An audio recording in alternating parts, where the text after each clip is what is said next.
Yeah, it's CC, CEO. Wanna change your life? Come see me, yo. I'ma teach you how to build up wealth for your family, not just for yourself. I'm a bestseller, a house flipper, a businesswoman, a go-getter, a big investor, a goal builder that can teach you to get richer like millions, baby. You really about to fill your savings. You about to have multiple streams to pass your children, baby. Let me teach you to get your credit on track in the long run. You'll make it all back at Catalyst and watch it all psychology black on firm, but we ain't all black. Hey, what's up, everybody? Let me make sure that my mic is on. Does my mic sound nice? Check one. Does my mic sound nice? Check two. All right. I'm so glad that you are joining me today. I see so many of you logging on. I just want to welcome you back to the Grow Your Money podcast, where we focus on growing your money and not blowing your money. You know what I'm saying? You need to grow your money, get into the gym every single morning. My girl, my co-host today, Tiara, she said, get into the gym. I'm taking it. I'm stealing it. It's mine now. So you need to get into the gym and you need to grow your money, okay? I need you to understand this, though. When we talk about growing your money, it's not just about your money. I'm talking about growing your wealth. And your wealth is a holistic experience, you guys. It's not just about the money. It's about your mind. We always want to come and talk about how you can get your mind right. It's about relationships. It's about your career. It's about your spirit. It's about mind, body, and soul. And of course, it's about family. Because that's why we do this, right? We do this because of our family. We do this for legacy. So today, we're going to get into family, something that I think is extremely important. It's about protecting our children from predators. We're going to talk about the tragic case of Na'Ziyah Harris. And I also have a special guest who's actually been on the other side of familial predator abuse and sexual abuse. But before we go there, y'all know this is a dialogue and it's not a monologue. So as always, I need you to talk back to me and talk black to me, y'all. I need to know where you are viewing from, because I know we have people that watch from all over the world, and I want to shout you out. So I know we have people from Chicago, from LA, New Orleans, New York, and I know we have people from all across the pond. So I just want to shout you out real quick. I want to give you your props, and I want to thank you for getting up here early in the morning with us every single day, Monday through Friday. And I want to remind you, I come here every day. So I need you, if you want to get notified every time I come live, I need you to text the word Constance, the name Constance, to 87948. Text Constance to 87948. Okay?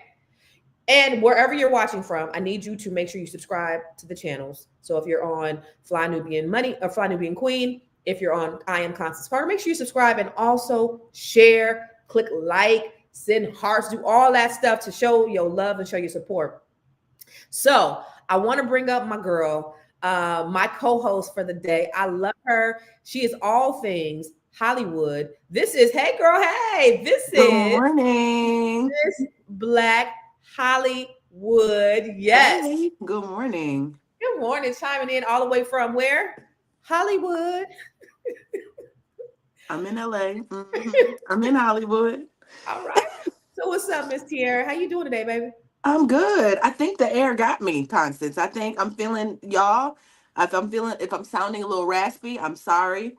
The air quality is awful, but I could not miss the opportunity to get in the gym today. So I'm coming. Yes. I got my tea. Come on. You know, the tea is hot, Yes. and I'm ready. Oh, the tea is always going to be hot every time you get into the what? The GYM. The gym. Let's go. I love that. So real quick, let me just shout a couple of people out, okay? Because I see we got Meek from Pittsburgh. We got Monique from Detroit. What's up? Valerie from NYC. What's up? Michael from Jacksonville. We got somebody from Louisiana currently. You see how I said that? Is that how you say it? Because I know you're from Louisiana. Oh, no? Okay. Yeah, no. You be ruining it. Wait till your guests get on. I'm gonna tell her you be ruining the language. You be ruining the accent. You just ruining. I can really, baby. I can really. Lord have mercy. What's up, Christina from North Carolina? What's happening? What's crack-a-lacking? Oh yes, the code is real. Thank you, Milestone. I appreciate that. What's happening? Okay, so today we're going to talk about. Have you heard about this case with this Miss Na'Ziyah, this little girl Na'Ziyah Harris? It's a sad case. It looks like she was 13 years old, Yeah. Tierra, and her uncle. She was. This is the last picture that she took of herself. This was a selfie. Mhm. This is a child, and I don't know if you've been following the story, but her uncle, this dude right here, was 42 years old, Yeah. and he had been grooming her, and looks like he's been sexually assaulting her for a few years. Now, if she looked that young at 13 right there, imagine she was a pure child when he first started. And there were just a plethora of text messages. I guess, folks don't be watching like the first 48. They don't be watching forensic files. They don't understand that you could actually go back and get deleted text messages. You dummy. Right. Delete them. He was like, delete the text messages. You can go back and get the deleted text messages. He told the police, hey, take my phone. You ain't gonna see nothing there. Like, here's everything. They know your searches, they know your text messages, they know where you've been, they can find out everything. And Everything. so, yeah, so all of the text messages between the two of them, how he was talking to her, the things he was telling her to do. Yeah. What do you think? You know, it was very triggering, and it's very triggering for me, and just like to see cases like this and situations like this, because just because and there's family is, you're not always protected by family. And just being someone that has been a victim in my younger years of a situation where it was a cousin. And it's so crazy because I see the cousin at functions. I Even to this day, he wasn't he told what he told me was that somebody in our family had did it to him, and that person told me that somebody in their family had did it to them. And so it really just was a cycle. He was like, I thought it was okay. I was like, okay. So it's a thing that we sweep under the rug. But even when I finally told somebody when I turned 30, I mean, it was still like, okay, we've told you, now let's sweep it under the rug. Let's not tell everybody, let's not say anything. So when I heard this, I just thought, where was the auntie? Where was the grandma? Why Yeah, wasn't they watching her? Why weren't, yeah. There's how so did many this happen? questions, and Yeah. the biggest question is why. And somebody said, "Well, it's not her real uncle; it's her auntie's boyfriend." I mean, Correct. but kind of was an uncle, right? I Because mean, he was around. But yeah, he did was you around. see, that he also, but they knew about his previous charges. He had already given a 4-year-old chlamydia. So this was something that people already knew. He had charges already. So there's no way that I would let someone, my uncle, be around my daughter. My daughter's 13 years old right now. There's no way. No way. No way.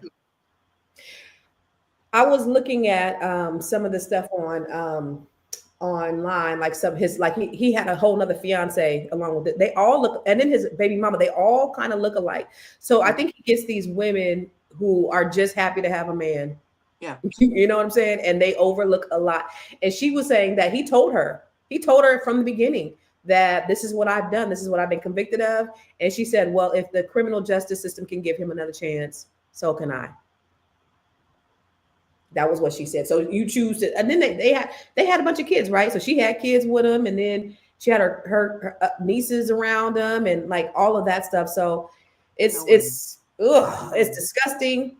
And the question, like you said, is why? Why was nobody there to protect her? Why he allowed to be around her, knowing his past? Why? I want to bring our guest on Yeah. here because she has quite a story. Her name is Trina Dorsey, and she's actually part of the Net7 Collective. Yes.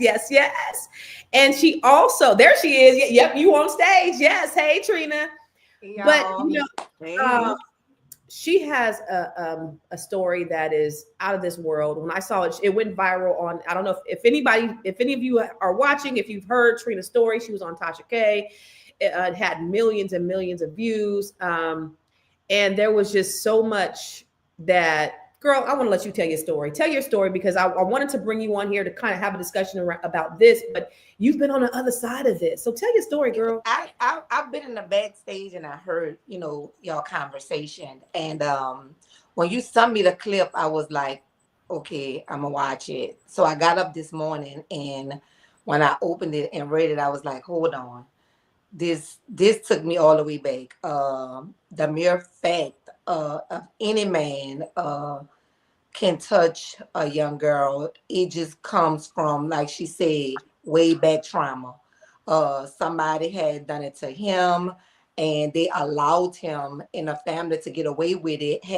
If justice would have been served long time ago, a lot of young girls would be getting saved right at the beginning. Back then, they used to say what goes on in a home, stay in a home. I just feel like our fathers, any man, supposed to be a protector of any woman.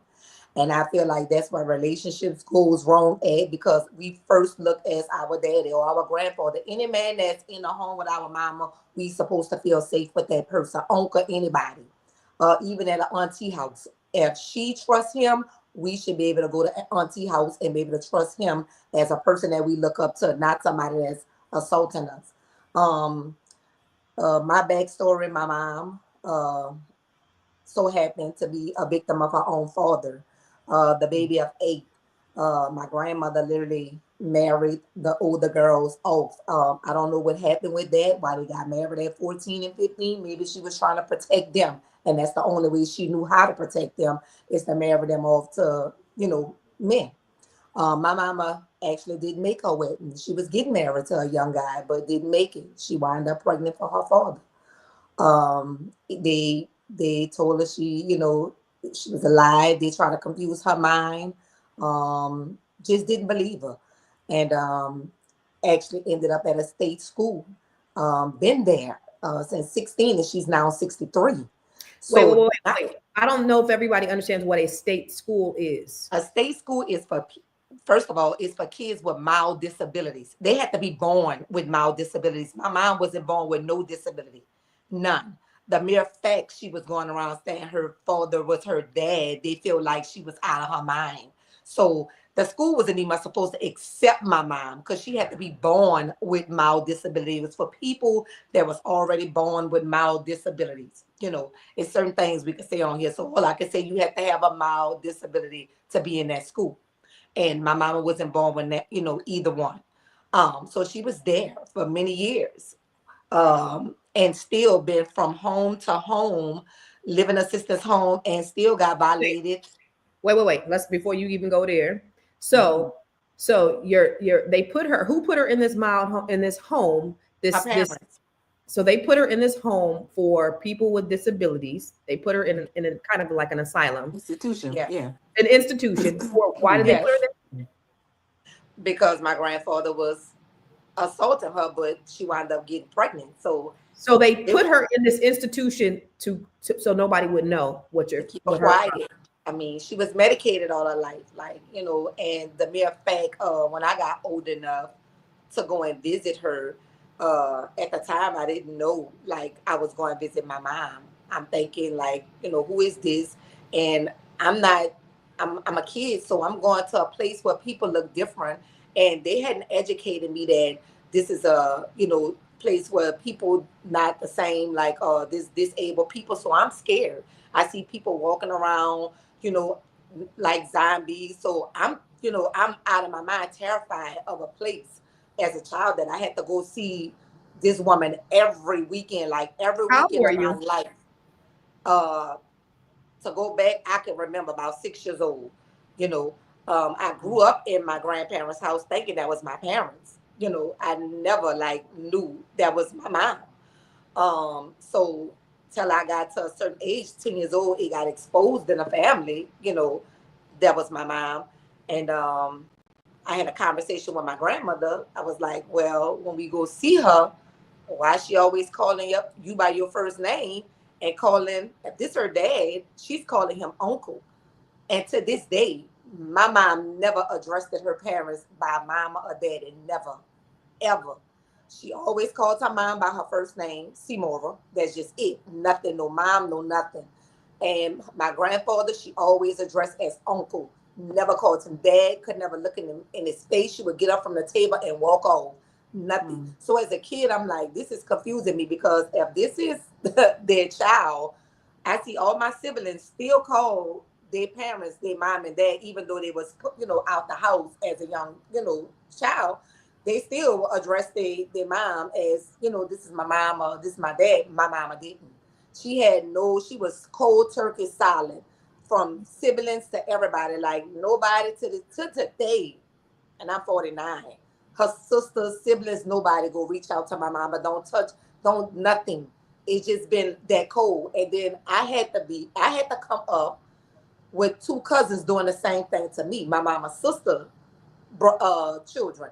So I'm silent because I'm like, look what they did to my mom. I just need to be quiet. Don't say nothing.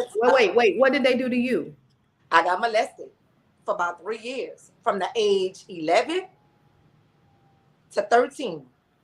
So, and it was two aunties' children. One right now doing life in not for my charge, but hey, he said he didn't do that charge, but karma come back all kind of ways. It's just that simple. He doing life, and the other one he just stuck on silly. He just don't say nothing. And like you were saying, I used to go to family functions, and I was the favorite out everybody, niece, everybody, because I kept quiet. So everybody played like dysfunction was normalized in my family. I felt like an outcast. I just didn't know. I felt uncomfortable. Aunties was telling me my mama was on drugs. She got molested. I looked at like the men up the street because I had freckles. All my aunties got freckles. It just was so much. They was just telling me as a young girl, And my grandmother took a leech to me. Like I guess she felt like she couldn't save my mom, so she was very overprotective of me. So her daughters was absolutely wasn't having it. Like, why you saving Trina? You never saved none of us, and we your daughter. We your daughter. So it was a jealousy between my aunties and us. It was a battle. I mean, they couldn't stand the grounds I walked from putting me in a mental hospital as a young girl at 16 to me going to serve time. Yes, so they did a lot to destroy me, like literally. And I did so much to be accepted. What's the age difference between you and your sisters? I Big, mean, big, your aunties. big difference. My oldest aunt is 70. And she looked the goodest out of everybody. She the oldest, and me, her was the only one close. She didn't have to get married off because she was old enough. She left the house way before when she saw a lot of stuff going on. She just didn't, like it. So she was old enough to get married herself. Me and her have a close relationship. She never doubt nothing that I said. She always, had my back from a little girl, and I always felt comfortable with her and her husband. Her husband treated me just like a niece. Yeah. So the rest of the aunties is just like, nah, they not having it. And two of my uncles slash brothers, they passed when I was 5 years old. They died 6 months apart in car accidents. So I didn't know how our relationship would have even much worked out. And another uncle passed maybe 3 years ago, my oldest uncle, and I have the baby. My mom was the baby girl, and my uncle now slash brother, baby boy, he's still living, and we have a close relationship. He's just accepting the fact that this is the truth. He's accepting it, So but yeah, so then that brings me to a question then. So did the family?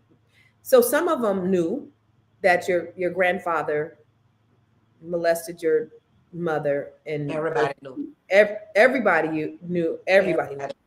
So aunts, cousins, uncles, everybody knew. Everybody kept it a secret from you, and everybody just acted like everything was okay. Were they scared of him? There was my grandfather have a crucial name. Him and his brother's family slash whatever. Um, to put it out there, my grandfather just dealt with a lot of women, even my grandmother, oldest sister. That was his girlfriend before my grandmother. So they just passed him around in the family. He had touched, my grandmother, one of my grandmother nieces. So he was just a man of poor character. All I can say is I don't have any bad memories of my grandfather. I hold a lot of hate against him because he died. I felt like he took the easy way out. He died when I was 13. Um, and I was left behind with unsolved answers that he left a lot of bitter children to hate me. For my mom to be trapped in this situation in silence. And I grew to a lot of bitterness. And I couldn't find love nowhere. Like I was already robbed out of my virginity as a young girl. So sex came easy to me coming up. I just felt like that's what you were supposed to do when you get in a relationship. Um, it just was a whole lot of dysfunction going on, anxiety, depression started sitting in. I wound up having my own kids, 5 children, and I wore a mask all my life. I was very embarrassed of my mom and her situation. It was not more I was embarrassed for her. I was selfish. I was embarrassed for me, not thinking, my mom was going to need me. Everybody else, the world had already closed her out, even family closed her out. So I just, I was very selfish and didn't know that until I went through a lot of trauma myself. It caused me to develop tumors in my body, fighting thyroid cancer and uh, breast cancer. And I'm talking about my body went through a lot. And it was till then You I you attribute realized. that to what you went through with the Yeah, family. I went through a lot. And stress causes a lot of trauma to your body. People think it's all in food. It's not. It's what we swallow every day in the atmosphere, in our daily activity. If we around negativity, if we eating that, we feeding our body poison every day. So now we tearing down our immune system, we holding secrets, all kind of stuff. So now it's traumatizing to our whole immune system. So it caused me not to eat for 14 years. I couldn't swallow solid food for 14 years. 14 years. Who can So imagine that? yeah, I mean, just think about the trauma. And you, when you said that you were molested, and you said that they were molested, and everybody in the family was molested, and the same thing with you, Tiara, that the one person who molested you, he would got molested, and then the person who molested him, they got molested, and it's just this cycle. And so, yeah, and so when you think back to this Na'Ziyah um, case, Na'Ziyah Harris, with her uncle or her aunt's boyfriend molesting her, I think he probably was something happened to him because he was touching everybody and everything. And just like you said, Tiara, um, he gave a 4-year-old chlamydia. Yeah. So, I mean, how do we protect our children in those? Because I was out because I was molested too, and I was and I just had a conversation with my daughter the other day because I was very adamant about making sure that she was insulated and that she wasn't, but you just don't know. And so I was like, "Were you? Has anything ever happened to you?" And she's like, "No." Um, not when I was younger, when I went to college, it was a whole different situation. But in terms of like her being, sexually abused coming up, I was so adamant about, not letting her go spend the night in different places and all of these things. But I remember when it happened to me, your mama could go to the store real quick, boom. And just like that, like you could be out of the room for 5 minutes and boom, just like that. So how y'all do we protect our children? Tiara. And then for me, there was like although I stayed at my grandmother's house because I didn't grow up in a house with my mother and father. So I was at grandma's and grandma had a lot of children. And, once grandma's children left, it's like there was just always people at the house, y'all. There was always people at our house. And so my cousin had come to stay with us. And the thing is, after a while, the way there is a grooming, he's not that much older than me. He's like 48 at this point. I'm 42. And so there wasn't that much of a difference. There, big enough when you're 7. There's a little difference. But um the thing was, at some point I started to protect him. I started to protect like I didn't want him to get in trouble. He was like, I get in trouble, just, don't, I mean, just the way he explained it to me. And I didn't want to get him. So even if he was in the middle of an act or asking me to do something for him, and somebody walk in and they'd be like, "What y'all doing?" He'd be like, "Nothing, just playing," kind of like that. Or he would act like he was wrestling me, or it was just so strange. I mean, now that I think about it, it's like I felt like, my mother and my father were not there to kind of tell me like, no, this is not okay. There was no protection. So I kind of just got caught up in that. Yeah. Yeah. So you're asking me how I mean, I guess at this point, just keep communicating with your children. I mean, I talk to my 13-year-old all the time. Her father is just like a hoverer. So between the two of us, we're just very protective of her spirit, making sure that, those same things don't happen to her. Yeah. Trina, did anything ever happen to any of your children? Both my daughters. I don't know about my son. My son is a trans now. I never allow my kids to go anywhere. I was very overprotective, but it happened at my house, like you said. My family members had to come to my house with their children, and I always check rooms before I go to bed. And I walk down, on a situation with my daughter, and I lost it. Like, like Oh, I'm talking about. Ooh. I'm talking bragging the dude. I'm talking about down my hallway, like, and his mama was sitting in the living room. I'm like, look, this is about to go up. I'm telling you. So she didn't wholeheartedly forgive me. He didn't get a chance to penetrate in her or anything, but he was about to if I wouldn't have stepped in. I forgive him to this day. Like we real close. He like a nephew. I call him my nephew instead of my cousin. But I just feel like she said, I did everything as a mom for school. There was certain, friends they couldn't be around. Like if their parents let their children do whatever, no, they could. It was like I was a drill sergeant at all times. Like I'm showing up at the school. I'm here. I'm watching every move. I would pull up at the friend's house. Their mama work all day. You can't sit up in here. Your friend got brothers. Oh, that ain't going on. Like Right. I just didn't allow it. And then they thought you were being extra strict. They thought you was, They you thought I was doing crazy. too much. You doing the most. Yeah. But they don't understand that you're protecting them from a place of trauma because you don't want them to experience what you had been through. And kids don't be understanding that. So for those of you, I know a lot of people are just tuning in. We're talking about how to protect our children. I got my co-host with me over here. Look at see how I just knew how to do that. See that? No, see, you got to learn it, Tiara. You got to learn. So I got my co-host right here, Miss Tiara Williams, Miss Black Hollywood, chiming in all the way from LA. And I also have Trina Dorsey, and we're talking about how to protect your children. Now, remember, I come live every morning at 11 a.m. Eastern, 8 a.m. Pacific. So if you want to get notified when I come live, make sure you text the word Constance or my name Constance to 87948. That's CONSTANCE to 87948. So before we continue on the conversation, because there's so many more questions that I want to unpack, and I want to ask you, the audience, what measures do you take to protect your children or children that you're around? Are you adamant and intentional about protecting your kids when do you let your kids go out and spend the night at other people's houses? How do you protect your children? But Trina also is a part of the Net7 Collective, and I wanted to tell you a little bit about the Net7 Collective because I think we're a dope and amazing group.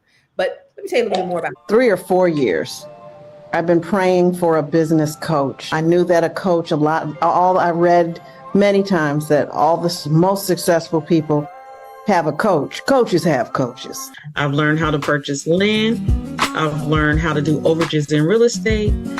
And I even learned some different things with credit, that I've gotten my credit cleaned up with my bankruptcy, that I'm almost in my home stretch.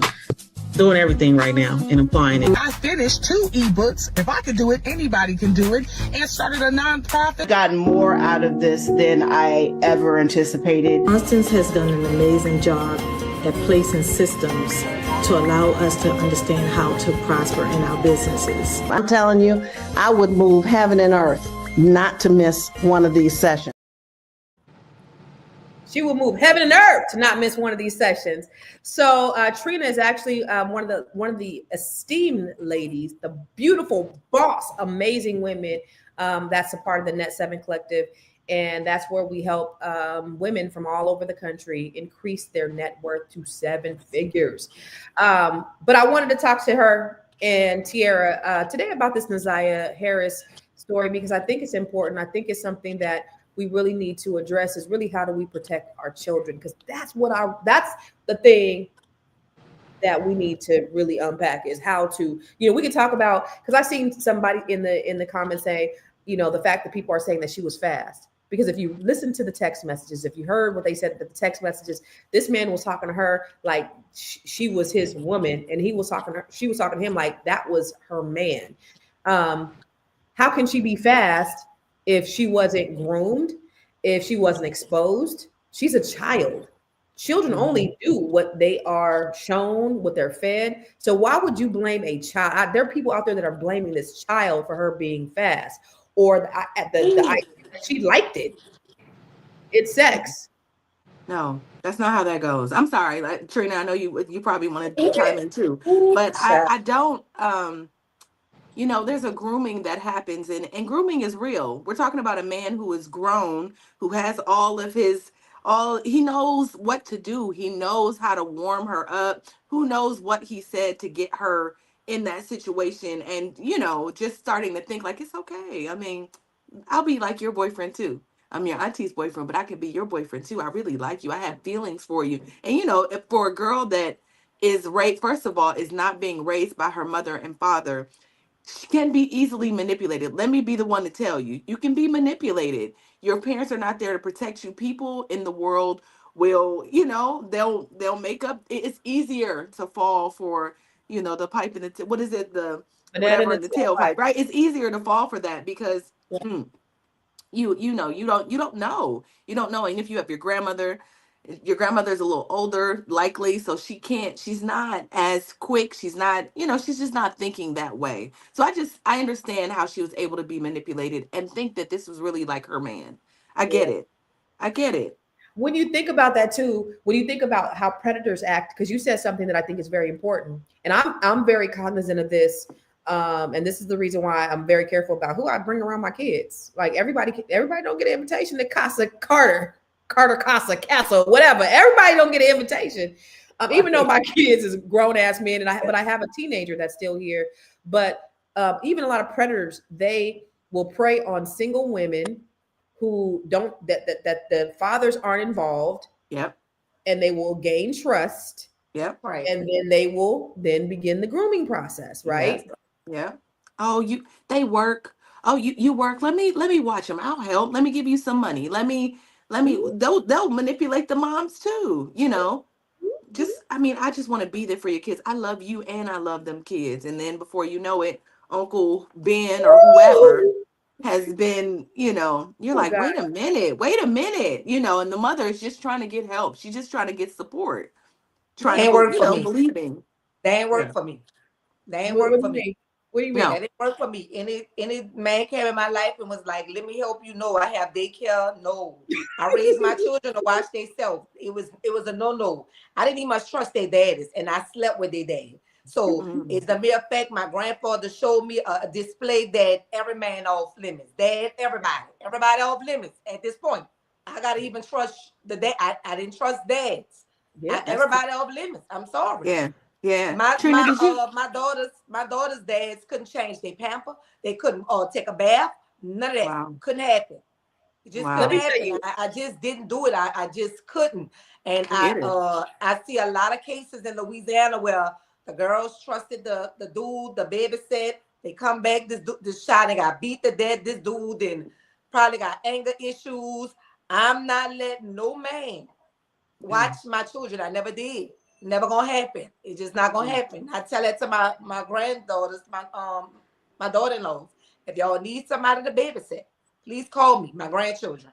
I don't need them in a house by themselves. I don't need them feel like they're not protected because it take a village.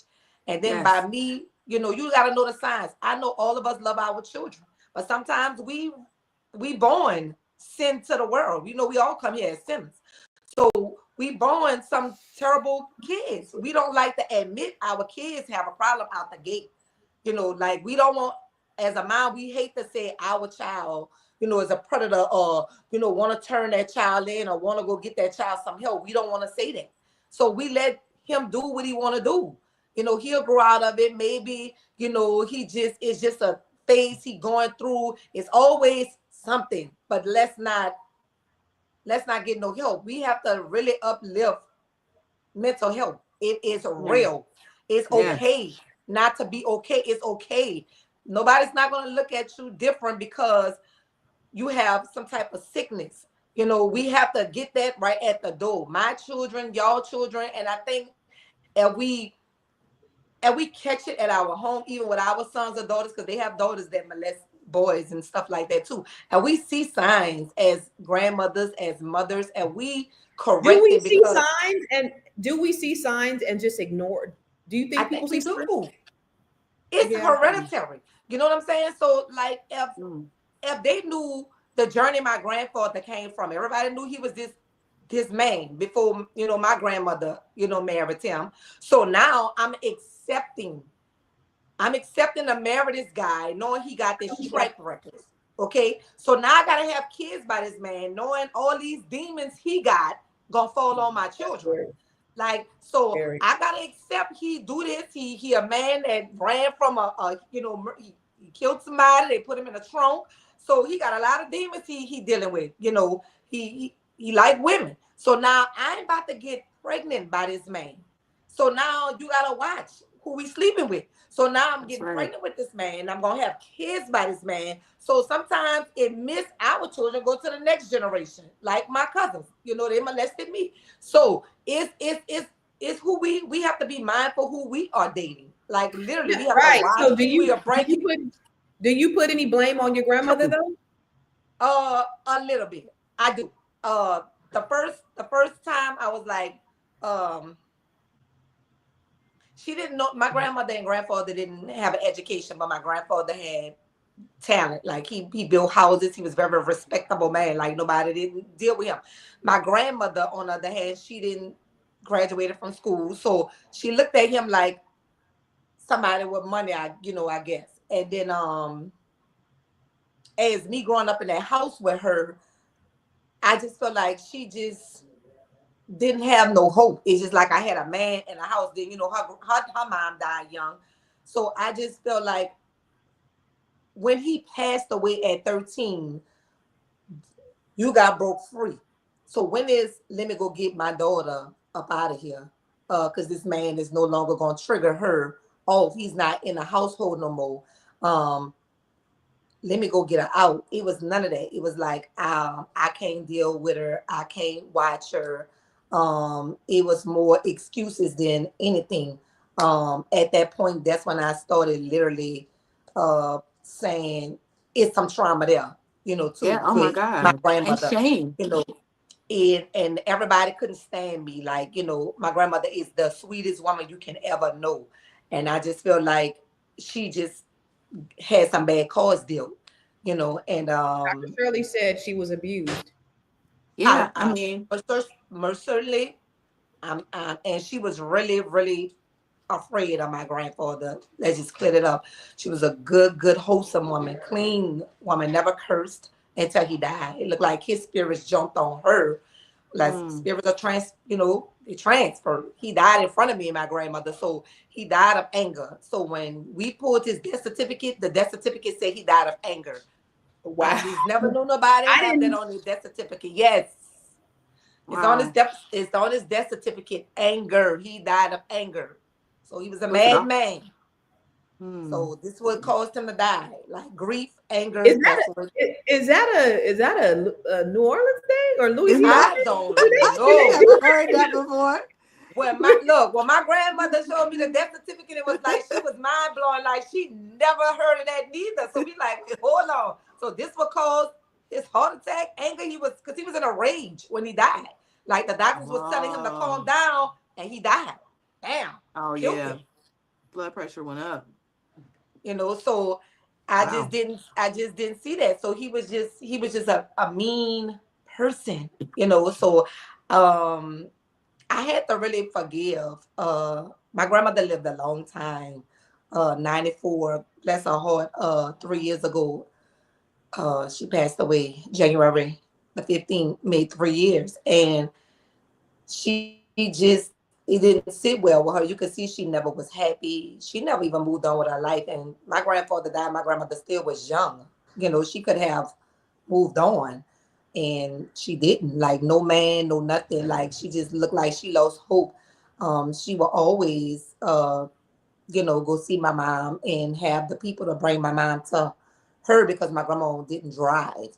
So she would Let me ask you always, this. whatever. But Let me ask you this. What do you say about the women who allow, and I'll ask you, Tiara, women who allow abuse, that they know and that they see it and they do nothing and they stay? What does it say about the women I that feel are like not protecting their kids?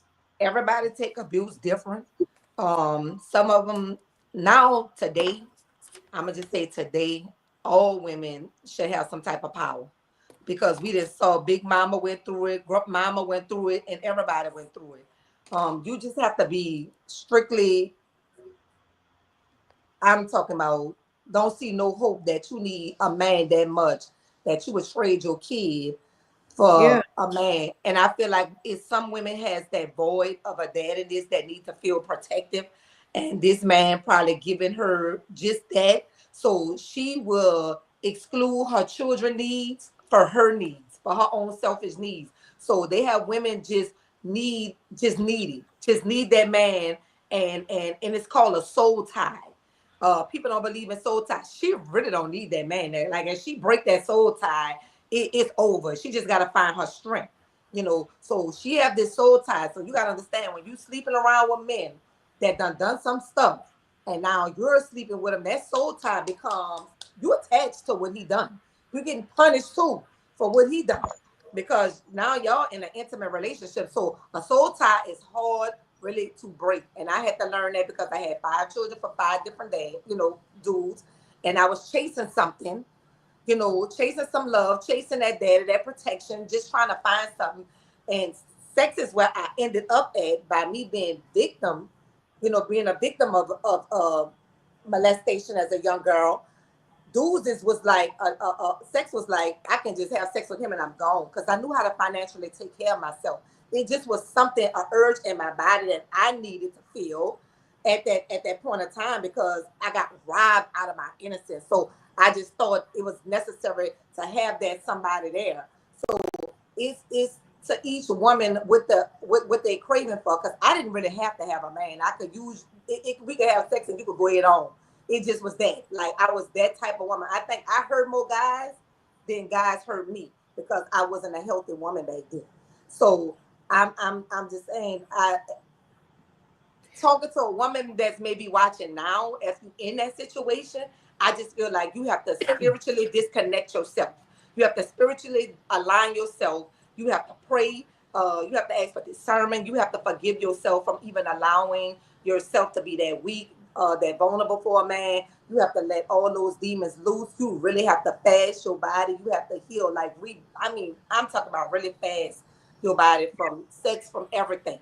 And just realize that your children is way more important. I will lay my life on the line for my children not to go through the trauma that I had to endure.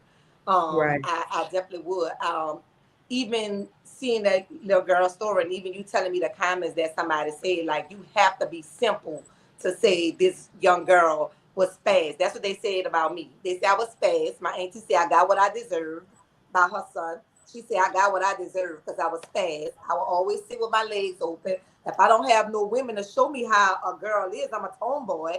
You don't tell Right. me, you don't teach me etiquette. Like, this is not how you're supposed to sit. Trina, close your legs. They got men, and my children couldn't sit on nobody's lap, not even a fake Santa Claus lap.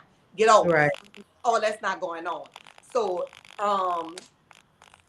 we just got to be mindful. We just have to be Yeah. mindful, and we just have to, like, literally get out our own way as women and stop being in denial with these men, confusing lust with love.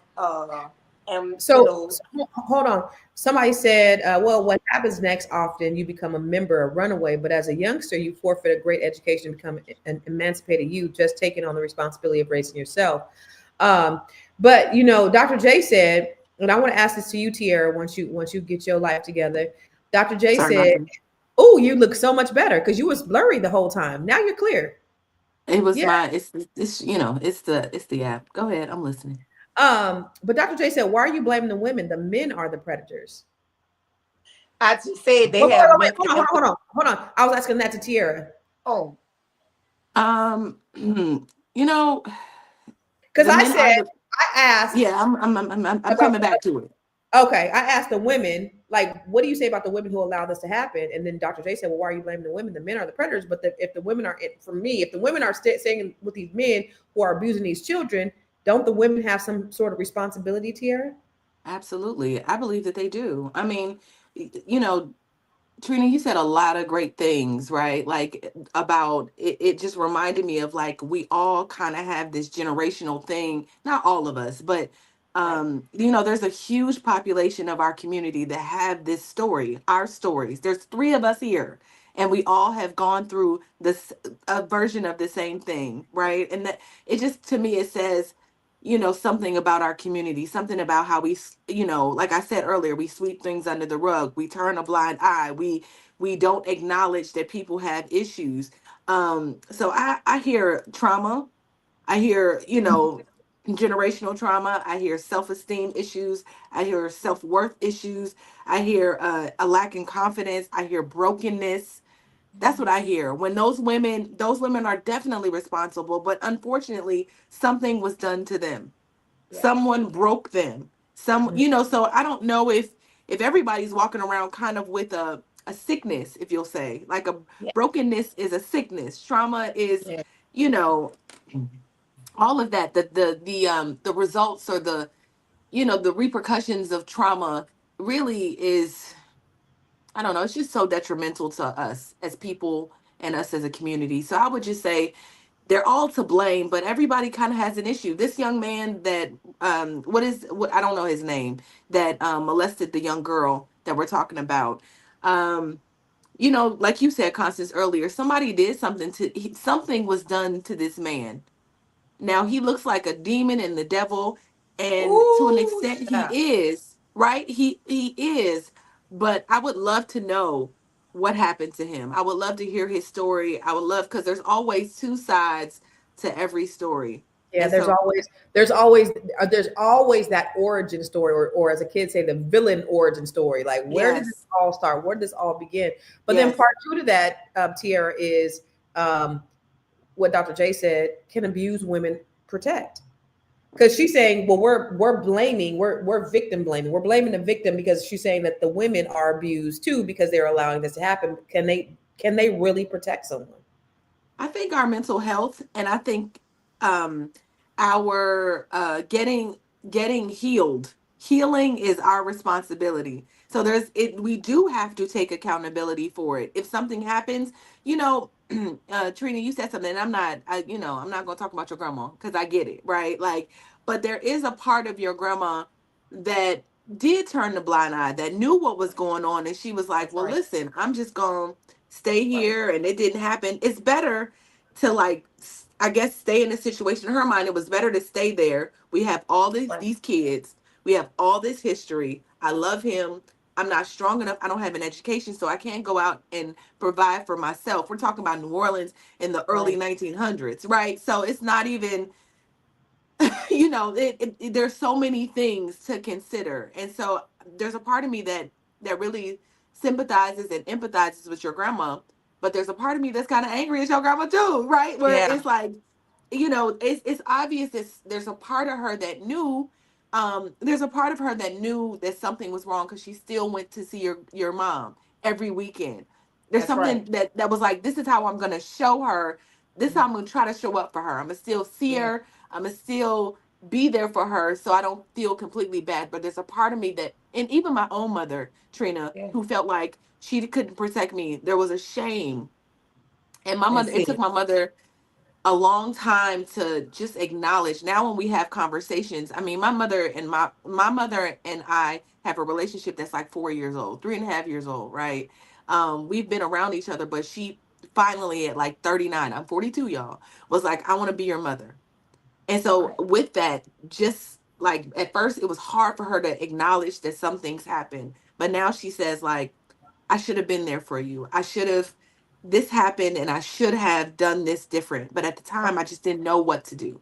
I didn't know Right. how to go about it, but I made the mistake. It's just people have to come to themselves in their own time, I guess is what I'm saying. So there's a part of all of us that has to take responsibility for our actions. We choose, we make decisions.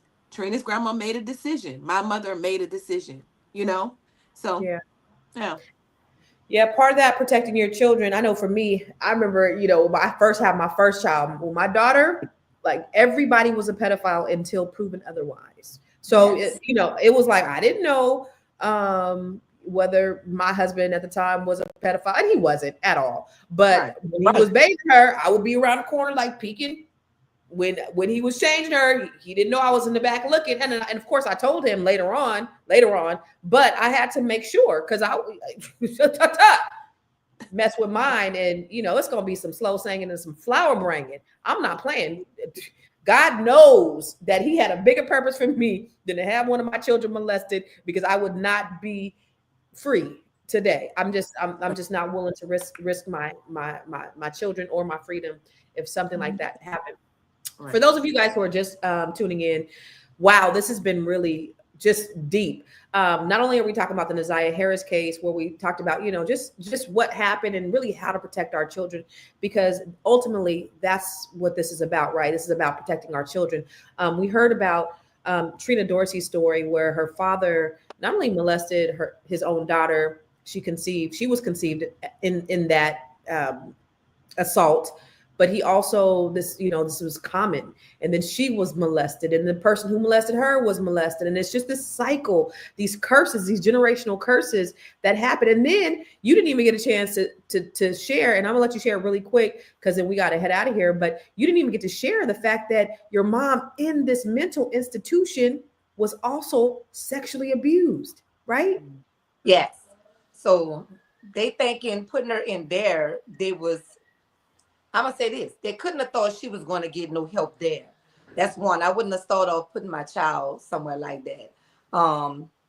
Years later, she became sexually assaulted in a state hospital that's supposed to care. And we all know once we put our people in some type of state facility, is like, and the fact where my grandparents went consistently to see her, you wouldn't have thought nobody wouldn't have tried my mom. So she got pregnant in 1994. I was pregnant with my daughter, and the doctor called me and said, look, the hospital have your mom here, and they're trying to abort the kid. That's my brother now. He's 30 years old. And we are trying to abort this child. And the doctor said, I don't want my hands dirty. He said, your mom is not capable of signing these papers. I don't even much know that she know she's pregnant. I don't know if she knows she's in her right mind. And man, they still have good people in the world. We have doctors would have did that for money, just crooked. The mere fact he took up the time and looked in the folder was nothing but guys showing me way back then that I was covered back then. He was showing me then.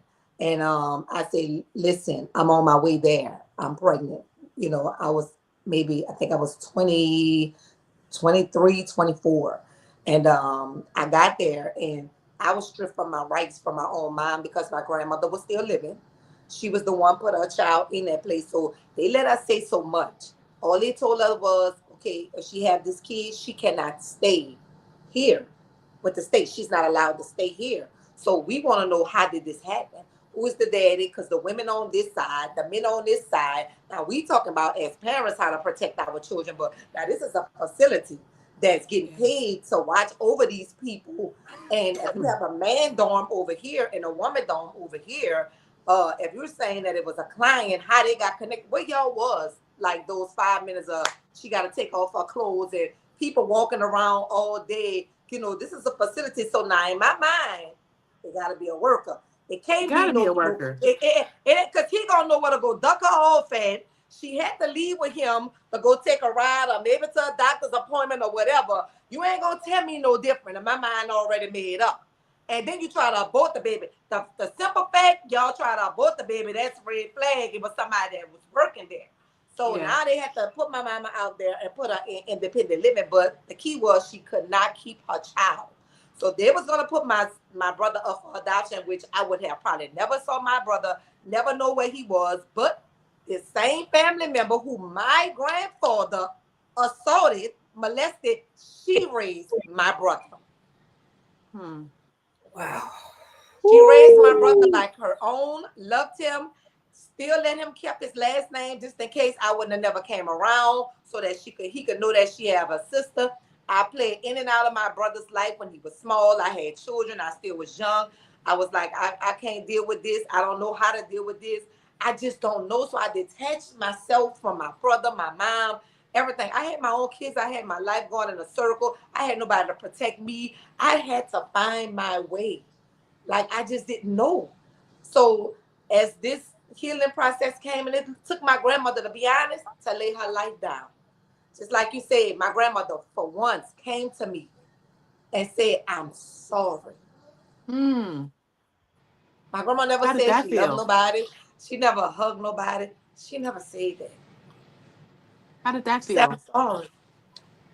Felt it good. And she was like, I'm tired. She was 94. She said, go ahead on. My book was in process before my grandmother died. My family was all, just saying all kind of stuff, but it wasn't ready. God said it had to be an ending. Never knew I was going to lose my grandmother after she apologized and said the only person that I owe an apology is you and your mom. She said, I want you to move on with your life. I wasn't strong enough. Wow. So I want you to write that book. I want to put a pin in that because I want you to talk about that really quick. But I know Tierra got a hard stop at right now. You got another meeting. So man, this was getting juicy, right, Tierra? Oh my gosh. I wanted to ask so many questions. Yeah. But go ahead and handle your business. I'm gonna talk to her for a couple more minutes and then we're gonna get off. And then guess what? What we gonna do at 1:00 Eastern? Yeah, come and see us at the Fly Nubian Money. At the Fly Nubian Money. At See? Fly I was gonna say the Fly. You know what I was gonna say, Constance? The Fly Nubian Money Club. Okay. Come see us. Come see us at Fly Nubian Money. We go live at 1 p.m. from 1 p.m. to 2 p.m. Eastern Standard Time. Come see us today, y'all. Come see us. What we talking about? We talking about anything special today? Today is listen, what is today? It's either Doomsday or a happy day. Which one is it? It's Inauguration Day. So turn your TVs off. Do not watch the inauguration. Are you watching the circus, y'all? I mean, I don't know. It's like I already there's publicity stunts on the first day. He came in like Donald Trump has saved us on Day TikTok. one. We're gonna take TikTok off, and then right before inauguration, we're gonna put TikTok back on. And then on the page say like thanks to Donald Trump. Come on, y'all. That's this like man already he started off playing in our faces. That's like $1,200 on your check during COVID. That young man didn't have nothing to do with saving TikTok. If y'all could just see the game, I just don't understand. Okay, but we're gonna talk about it. Come through. All right, 1:00 Eastern, 11 a.m. Pacific. We'll see you in a little bit, Tierra. I'll see you in an hour. Bye. All right, peace. All right, Trina. Did I lose Trina? No. Bye, Tierra. Why did you take me off? You haven't taken me off. No, I didn't say. Oh, I got to kick you out. Yeah. All right, so Trina's still here, but she came. She left. She came back. So for those of you who are just tuning in, you're watching the Grow Your Money podcast with Constance Carter. Trina Dorsey was just on here sharing her captivating story about her father being her grandfather being her father, molesting her mother. Then in order to cover it up, they put her mother in a mental institution. So they did that, and then I'm gonna bring her back on because she's coming back in here. And then, so now her mother has been in this mental institution for the last 50 years, basically. And while she was there, she then got assaulted again. And it's just this cycle. And this, she's just being victimized after victimized after victimized. But I want you to tell about your book, because you put in your book, you were saying that your grandmother had told you to write the book. So your grandmother gave you permission to write this book that you wrote about. I was going to do it regardless. My family was kind of mad at me, was like, well, you should have waited till, my grandmother, passed away. I had started doing interviews then, and she had, heard of me speaking about it and stuff like that. So she was like, I want you to write the book. She said, just don't put no lies in it. Tell the truth. Be yourself. She said, the truth is good. It's juicy enough, ain't it? But you know what? It really set me free. And it set my grandmother free, because I just feel her warm presence around me now, that she really didn't mean no harm. She really didn't mean no harm. And she just didn't have the strength. Like, she didn't have the strength. And like we said, that's was the cases of most women are doing now. Like, they don't have the strength or the ability to just leave. And that's the question I want to ask to the audience. Is there accountability on her part? I'm asking you guys, for y'all that are watching. It's over 400 people that are watching right now from different platforms, and wherever you're watching from, make sure you subscribe to the Fly Nubian Queen. Make sure you subscribe to my YouTube page. I am Constance Carter. Follow Trina on where can they follow you at, Trina? Instagram me, Tree Too Blessed. Facebook, Trina Thompson. I see everybody going to follow the Trina Dorsey page because they see my last name, but I can't get in that Facebook. So my new Facebook is Trina Thompson, and on TikTok is Trina Dorsey too. Yeah. Okay. So, but what do you guys think? Do you blame? And I'm not talking about her grandmother in particular, but she was saying her grandmother just was not strong enough to be able to break away from this. So, do you blame a woman who maybe is not strong enough to be able to leave? Do you blame, is she to blame? I'm not asking you, Trina. I'm just asking the people in the audience. I want you guys to chime in. Do you think that there's responsibility on this person? It was in the, like Tiara was saying, it was in the 1900s. She may not have had anywhere to go. She may not have just been strong enough. She may, of course she loved him. Maybe she was abused. Is she to blame for putting her daughter in this situation to where she was abused? And then, of course, she was abused again. Now, Trina has a book, and Trina, actually, her story is in her book. Do you have a copy of your book, Trina? The Lies They Told? It come to the Lies They Told. Yeah, I got a copy of that. Our book was coming today. Oh, yeah. So Trina is also an author in the Net7 Collective book called Unbreakable, and she talks about her story.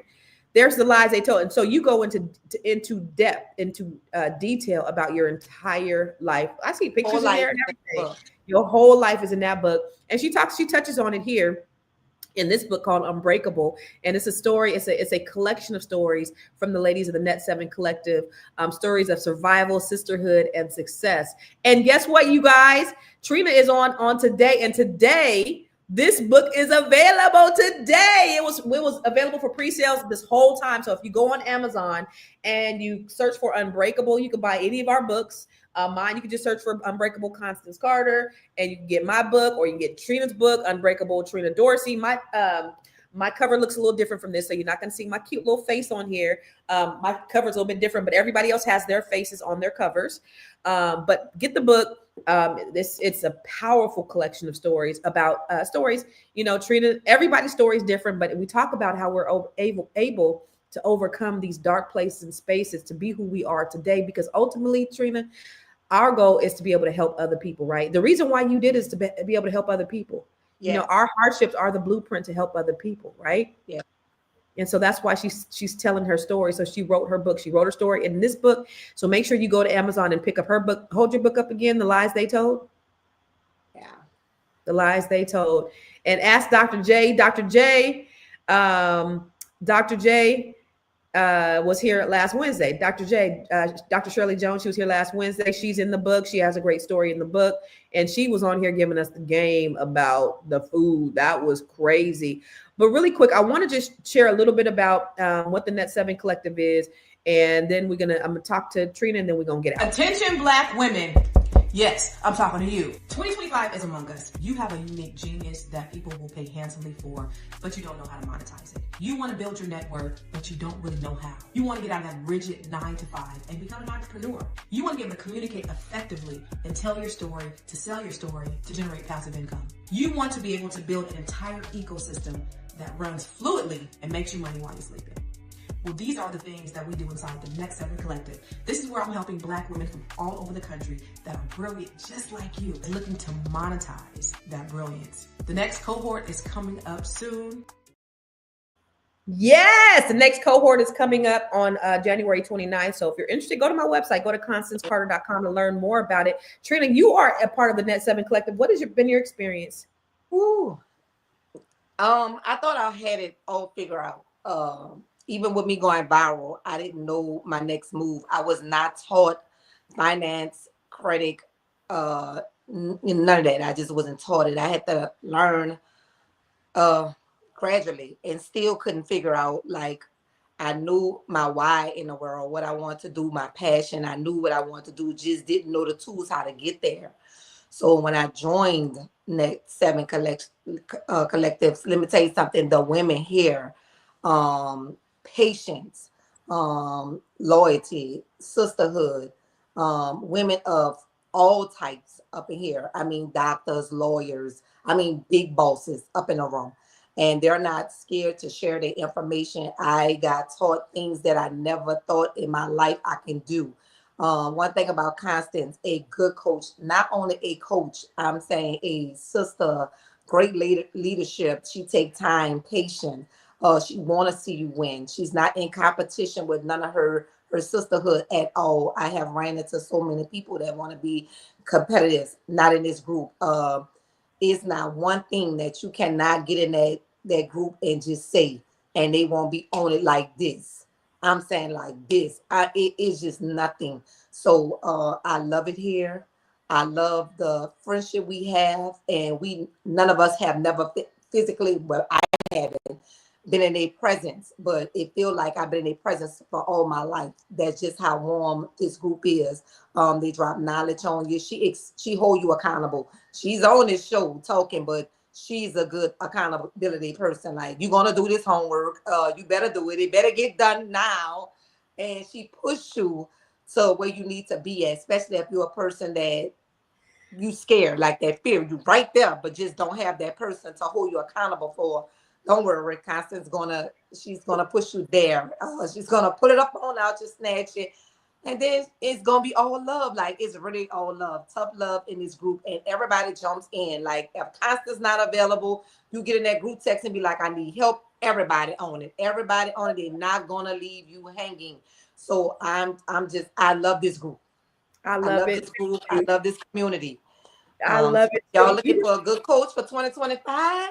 This is the time to lock in, because not only you're going to have a coach, you're going to have a friendship, mentorship. You're going to get connected to people like Doctor. You need something, she got information for you. You know, we got people all in this. I'm talking about big bosses that don't mind sharing their testimonies. I thought I didn't fit in at first because I didn't come from, none of this. Like, I didn't come from it. I had to get out the mud. My family knew about wealth. They don't want to build generational wealth. At this point, they don't. My aunties, none of them didn't. I'm the only one broke this cycle. Like, I saw myself different, that I want to build something different. I want to, not only show my family, but show other people, that it could be done. Little old me that came from the trenches, that mom was molested, that I was embarrassed, that I fought depression. I couldn't eat. I struggled all kind of things, that I did it. Like, this was a big deal. Her book, everything happening to me was a big deal. I learned how to celebrate my accomplishment, because we wasn't celebrated when we was young. It was like, okay, you did that and what? It didn't care, because back then that group of people was okay, with whatever. They just was okay, and I just saw more for my life. And Constance is here. I saw more for you. I saw so much more when I saw you. I knew that we needed to be connected. And the thing that I love, especially even in this space, is that I don't have the bandwidth right, to do everything and help everybody, but everybody just jumped. The fact that you see that, like Yes. somebody have a question, somebody got an answer, like that's Somebody how, on it. man. And I'm like, God, I thank you, because this is actually something I needed, to be around just women who want more for their lives, and that just want that don't not only want more for themselves, but want to help other people, that just have this they have this understanding that what God has for me is for me. So there's no gatekeeping. I ain't got to keep nothing from you, because I already know that God has already imparted me with everything that I need. So I can go ahead and give you everything I have, because he already gave me what I need. Because what I have is mine, and what you have is yours. And I can't take it from you, and you can't take it from me. And so that's the community that we have inside this group. So it's like, I'm telling you, the phone is going all day, but it's Yes. so cool, because somebody has a question, somebody got an answer. Trina, I love Trina's spirit, because she first thing, Grand Rising Queens, hey ladies, you always, and so it's just always just this positive energy that just permeates throughout, and it's wonderful. So I just love it. And it's not about Constance Carter. That's what I need people to understand. It's not about me. It's about we. It's the collection of women, and it's the sisterhood. But we do have this book that's available today. It's not only in hard copy. So this is the draft copy that I got before it was released. It's in paperback form, and it's also Kindle. So you can start reading our stories today. You can read Trina's story. You can read Dr. J's story. Who else we have? Oh, we had Dee Dee. You can read her story. But these are all bosses in their own right, from all over the country, all different walks of life, just want better for themselves and better for our community. There's this African proverb that says, when you teach a man, you teach an individual, but when you teach a woman, you teach a nation. So these women are building our nation. We closing the wealth gap. That's what I love.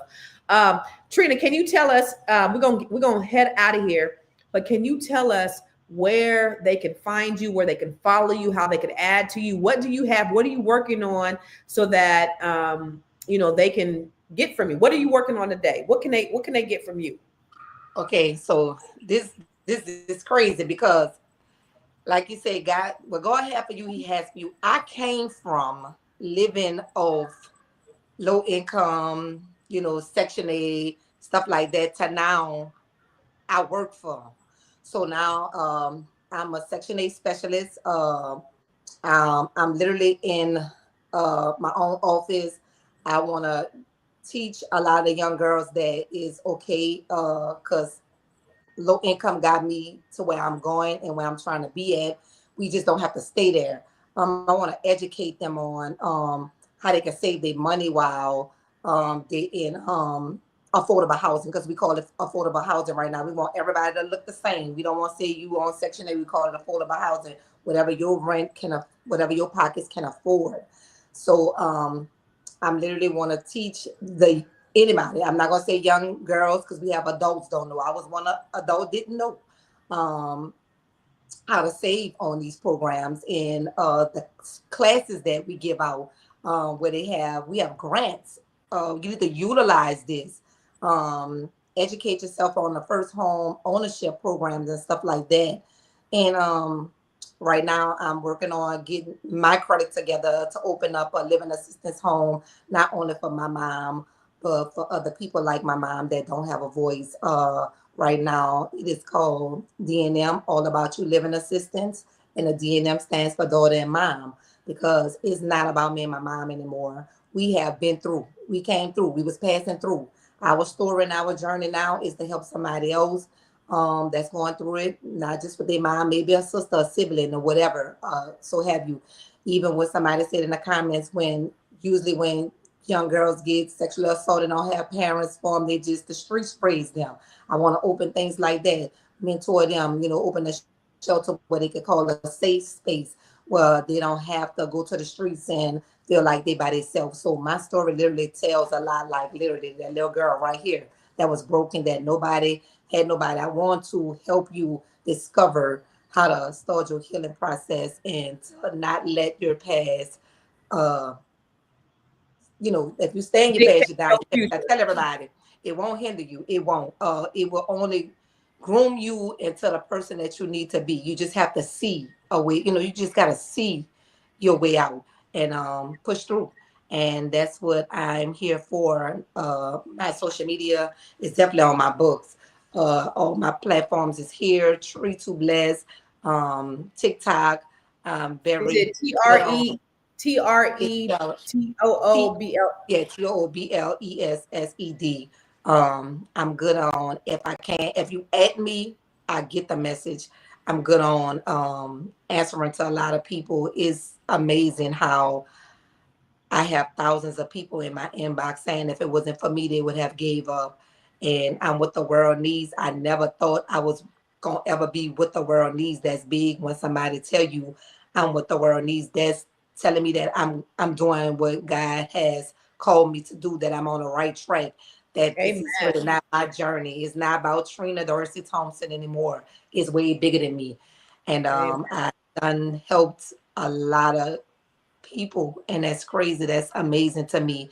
And that's where I get my energy from when someone DM me and say, I came across your story and I was just about to give up until I saw you went through what you went through and you didn't give up. So that's right there alone. I know I can't save the world, but if I save one or two, I'm good. And That's your mission. That is your yeah, mission. So that's my no, mission. thank you So so much. Yeah, thank you. you're Thank you. welcome. Thank Thank you. you.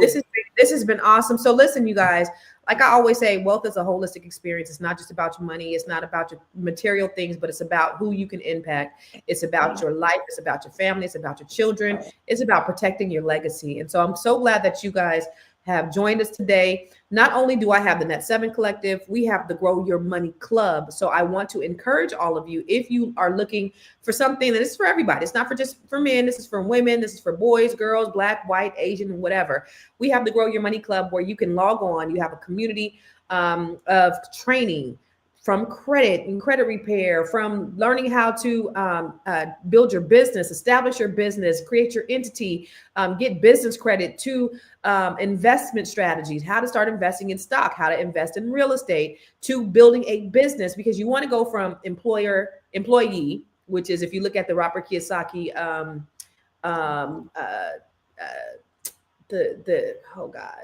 the quadrant, the wealth quadrant, the cash flow quadrant. You want to start from being an employee, because most of us are employees, but you want to ultimately get to becoming an investor, and you do that by certain means. And so that's what's inside the Grow Your Money Club. You can go from being that employee, all the way to an investor, where your money is working for you and not you working for your money.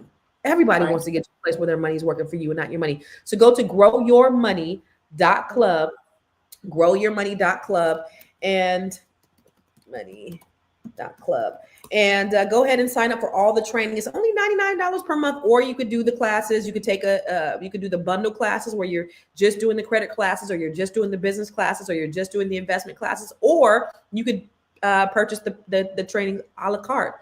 But go to growyourmoney.club and start training today. Make 2025 a whole new year, a totally new year, so that you can start growing your money and not blowing your money. And then finally, people have asked me, especially men, Constance, what do you got for us? Well, I don't do a cohort for men, but I do coaching. So I do one-on-one coaching. If you are interested in one-on-one coaching, I am here to coach you. Book an appointment with me. Go to constancecarter.com/coaching. And I am more than happy to talk to you about your wealth strategies, real estate investment, business growth strategies, writing and publishing your book, crafting your signature story, or even credit repair. So if you're interested, you can go to constancecarter.com/coaching and go to Coaching with Constance. Trina, girl, you are amazing. Amazing. You are right where you need to be. And it's only up from here. And I can't wait. And I'm so happy that I get to sit on the front row and watch you soar. But I can't wait to just see everything that God is going to use you in 2025 and beyond. So, y'all, we appreciate you chiming in, and we'll see you in about 40 minutes for the Fly Nubian Money broadcast. All right. Peace.